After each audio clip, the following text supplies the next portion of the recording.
Bro, ಕರೆಕ್ಟಾಗಿ ಕೇಳಿಸ್ಕೊ.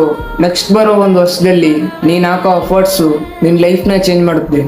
ಅದಂತರ ಆರಾಡೋ ವಯಸ್ಸಲ್ಲಿ ಯಾವುದೋ ಚಿಟ್ಟೆಗಳಿಂದ ಹೋಗಿ ನಿನ್ನ ಲೈಫ್ ಹಾಳು ಮಾಡ್ಕೋಬೇಡ, ಹೇಳ್ತಾ ಇದ್ದೀನಿ.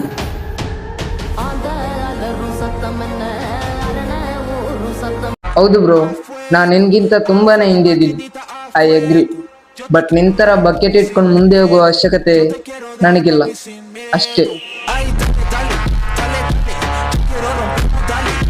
ರೀಸೆಂಟಾಗಿ ಇನ್ಸ್ಟಾಗ್ರಾಮಲ್ಲಿ ಒಂದು ಕೋಟ್ ನೋಡಿದೆ and I really felt it. ಅದೇನಂದರೆ, before beating the world first beat yourself. ನೆನ್ಪಿಟ್ಕೊ. ಎಲ್ಲ ಟೈಮಲ್ಲಿ ಪ್ಲ್ಯಾನ್ ಇರಬೇಕಂತೇನಿಲ್ಲ. ಸಮ್ಟೈಮ್ಸ್ ಯು ಜಸ್ಟ್ ನೀಡ್ ಏನಾಗುತ್ತೆ ಮಾಡಿ ನೋಡುವ ಅಂತ ಒಂದು ಆ್ಯಟಿಟ್ಯೂಡ್ ನಿಮ್ಮ ಹತ್ರ ಇದ್ದರೆ ನೀನು ಮಾರ್ಕೆಟಲ್ಲಿ ಕಲಿತೀಯ, ಇಲ್ಲ ಅಂದರೆ ಅದೇ ಮಾರ್ಕೆಟಲ್ಲಿ ಒಳ್ಳೆ ಹೆಸರು ಮಾಡ್ತೀಯ. ನೋಡು bro, it's just a bad day, not a bad life. ಕಷ್ಟ ಸಿಚುವೇಶನ್ಸ್ ಬರುತ್ತೆ, ಲೈಫ್ ಕೂಡ ಒಂದು ECG ಥರನೇ, ಅಪ್ಸ್ ಆ್ಯಂಡ್ ಡೌನ್ ಕಾಮನ್.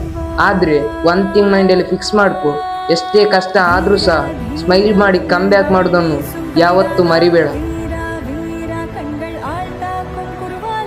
ಮಾತಾಡುವವರು ಮಾತಾಡ್ತಾನೆ ಇರ್ತಾರೆ, ಅವ್ರ ಮಾತು ನಮ್ಮ ಕಿವಿಗೆ ಬೀಳ್ಬಾರ್ದಂದ್ರೆ ನಾವು ಸ್ವಲ್ಪ ದೂರ ಹೋಗ್ಬೇಕು. ಅವರಿಂದ, ಅವ್ರ ಮಾತುಗಳಿಂದ ಅಲ್ಲ, ಅವ್ರ ಯೋಗ್ಯತೆಯಿಂದ. ಜೀವನದಲ್ಲಿ ನೀನು ಗೆದ್ದಾಗ ನಿನ್ನ ಬಗ್ಗೆ ಜನರಿಗೆ ಗೊತ್ತಾಗುತ್ತೆ. ಒಂದು ಸಲ ಸೋತು ನೋಡು, ಜನರ ಬಗ್ಗೆ ನಿನಗೆ ಗೊತ್ತಾಗುತ್ತೆ.